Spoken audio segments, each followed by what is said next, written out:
Ptosis, de Guadalupe Nettel. El trabajo de mi padre, como muchos en esta ciudad, es un empleo parasitario. Fotógrafo de profesión, se habría muerto de hambre, y con él toda la familia, de no haber sido por la propuesta generosa del doctor Roland, que, además de un salario decente, le otorgó a su impredecible inspiración la posibilidad de concentrarse en una tarea mecánica, sin mayores complicaciones. El doctor Roland es el mejor cirujano de párpados de París, opera en el Hospital des 1520 y su clientela es inagotable. Algunos pacientes prefieren incluso esperar un año para obtener una cita con él en vez de optar por un médico de menos renombre. Antes de intervenir, nuestro benefactor le exige a sus pacientes 2 series de fotografías. La primera consiste en 5 tomas cercanas, de ojos cerrados y abiertos, para que quede constancia de su estado antes de la operación. La segunda se lleva a cabo una vez practicada la cirugía, cuando la herida ya ha cicatrizado. Es decir que, por más satisfactorio que les parezca el trabajo, vemos a nuestros clientes solo 2 veces en la vida. Aunque en ocasiones ocurre que el doctor comete alguna falla, nadie, ni siquiera él, es perfecto. Un ojo queda más cerrado que el otro, o por el contrario, demasiado abierto. Entonces la persona se vuelve a presentar para que le tomemos una nueva serie, por la cual pagará otros 300 euros, pues mi padre no tiene la culpa de los errores médicos. A pesar de lo que puede pensarse, las cirugías de los párpados son muy frecuentes y sus razones innumerables, comenzando por los estragos de la edad, la vanidad de la gente que no soporta las marcas de la vejez en el rostro, pero también los accidentes de coche, que a menudo desfiguran a los pasajeros, las explosiones, los incendios y otra serie de imprevistos.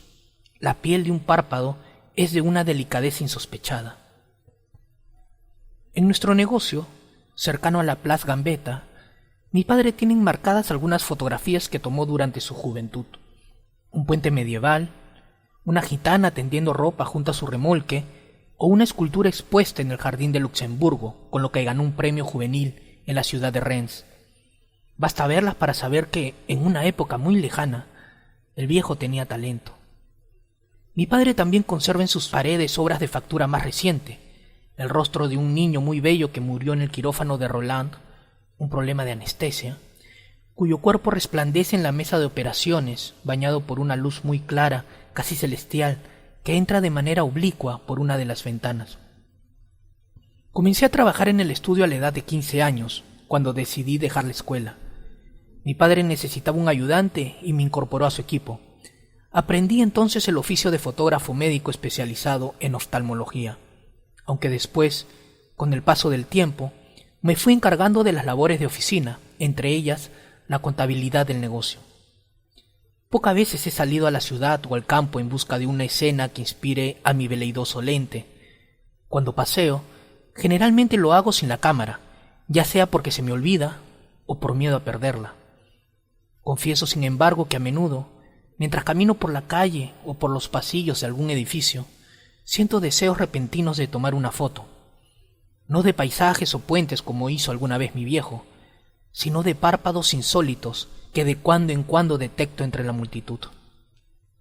Esa parte del cuerpo que he visto desde la infancia y por la que jamás he sentido ni un atisbo de hartazgo, me resulta fascinante. Exhibida y oculta de manera intermitente, obliga a permanecer alerta para descubrir algo que de verdad valga la pena. El fotógrafo debe evitar parpadear al mismo tiempo que el sujeto de estudio y capturar el momento en que el ojo se cierra como una ostra juguetona. He llegado a creer que para eso se necesita una intuición especial, como la de un cazador de insectos. No creo que haya mucha diferencia entre un aleteo y un batir de pestañas. Me encuentro entre el escaso porcentaje de la gente a la que le apasiona su trabajo, y en ese sentido me considero afortunado.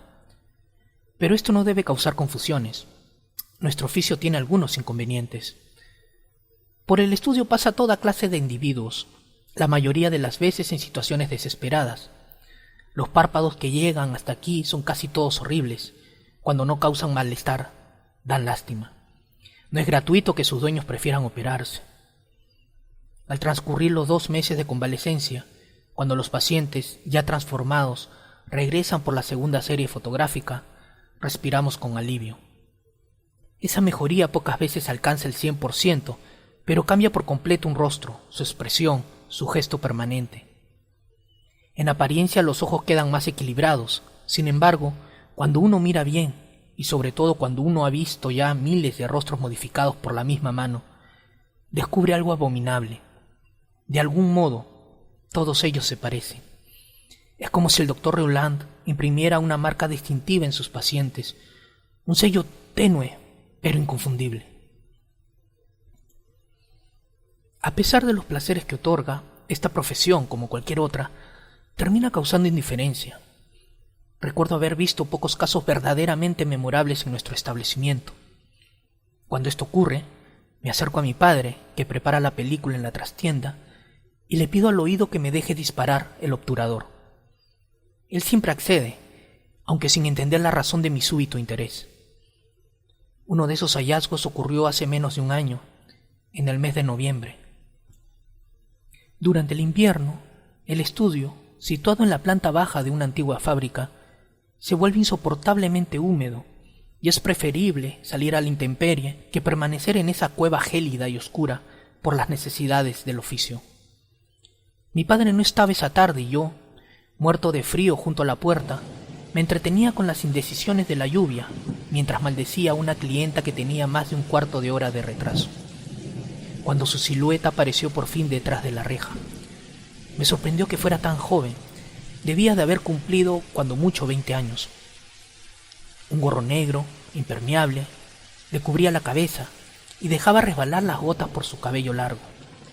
Su párpado izquierdo estaba unos 3 milímetros más cerrados que el derecho.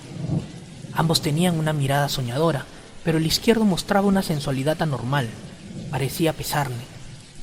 Al mirarla me embargó una sensación curiosa, una suerte de inferioridad placentera que suelo experimentar frente a las mujeres excesivamente bellas. Con una parsimonia exasperante, como si el retraso la tuviera sin cuidado, se acercó a preguntarme en qué piso se encontraba el fotógrafo. Seguramente me confundió con el portero. «Es aquí», le dije. «Está usted frente a la puerta». Abrí el cerrojo y en un gesto exaltado que ella no pudo adivinar, encendí todos los reflectores como cuando en un salón de baile hace su aparición un miembro de la realeza. En cuanto estuvo adentro se quitó el sombrero, su pelo negro y largo parecía una extensión de la lluvia. Como todos los clientes, me explicó que había conseguido una cita con el doctor Roland para que resolviera su problema. «¿Cuál problema?», estuve a punto de preguntar. «Usted no tiene ninguno», pero me abstuve. Era tan joven. No quería turbarla y prefería hacer un comentario banal. «No parece usted de París. ¿De dónde viene?» «De Picardía», contestó ella con timidez, evitando el contacto con mi vista como suelen hacer los pacientes, solo que ahora, en vez de agradecerlo, esa actitud esquiva me desesperó.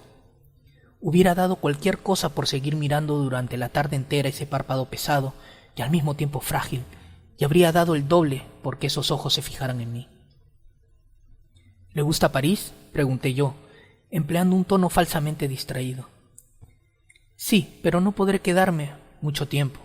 En realidad he venido únicamente para la operación». «París le atrapará, puede estar segura.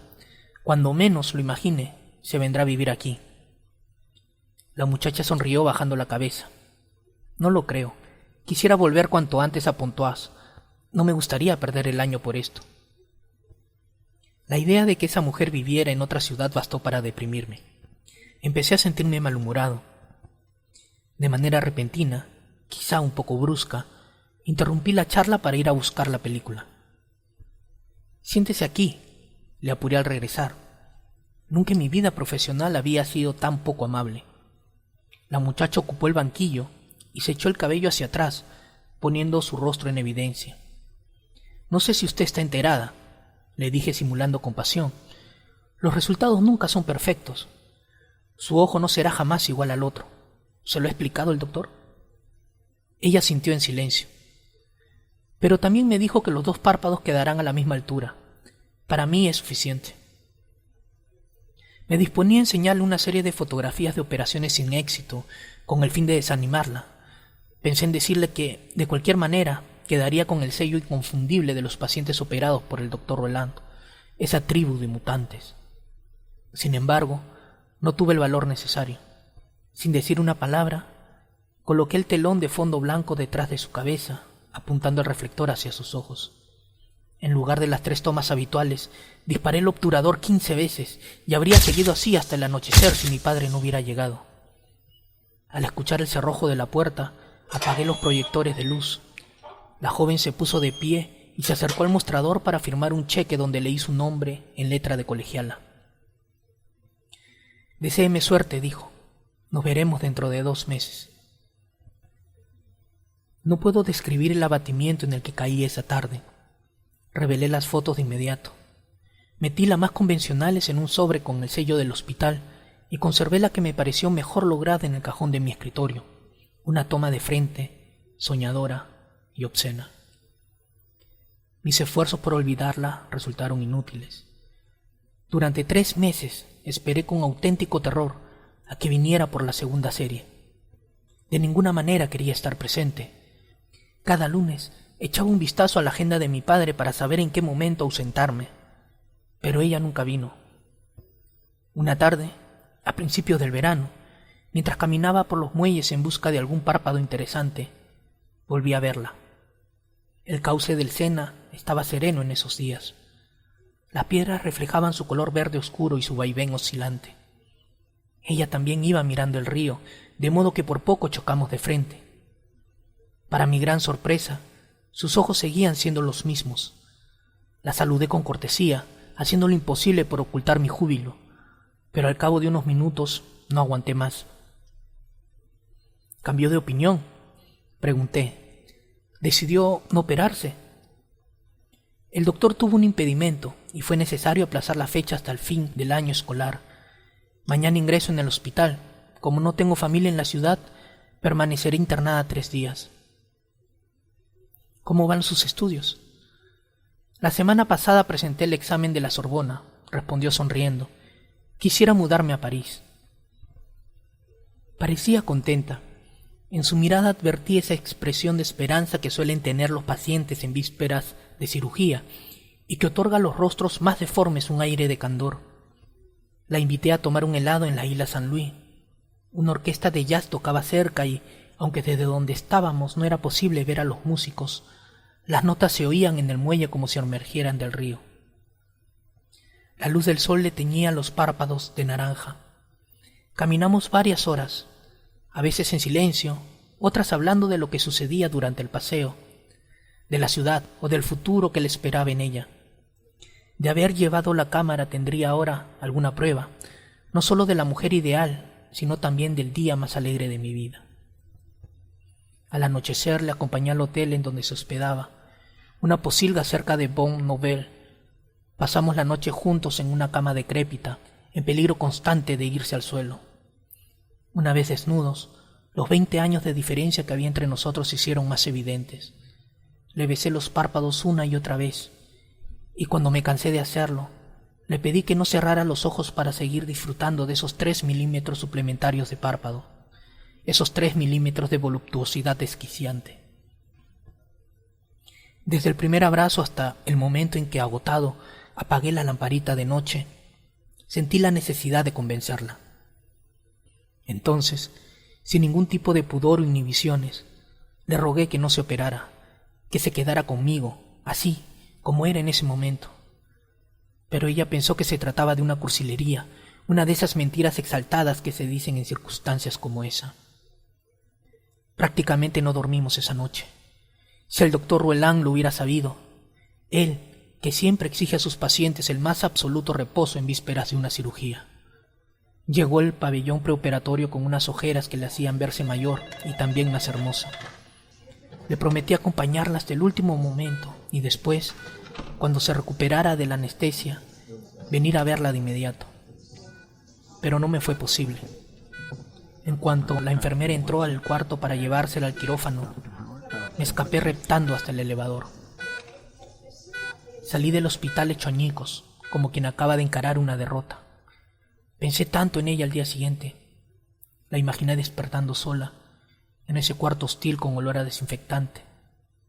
Hubiera deseado poder estar ahí acompañándola, y lo habría hecho de no haber habido tanto en juego. Mis recuerdos, mis imágenes de esos ojos que, de haberlos visto después, idénticos a los de todos los pacientes del doctor Roland, habrían desaparecido de mi memoria. Algunas tardes, sobre todo en los periodos austeros en que la clientela no ofrece ninguna satisfacción, pongo su fotografía sobre mi escritorio y la miro unos minutos. Al hacerlo me invade una suerte de asfixia y un odio infinito hacia nuestro benefactor, como si de alguna forma su escalpelo también me hubiera mutilado. No he vuelto a salir con la cámara desde entonces. Los muelles del Sena no me prometen ya ningún misterio.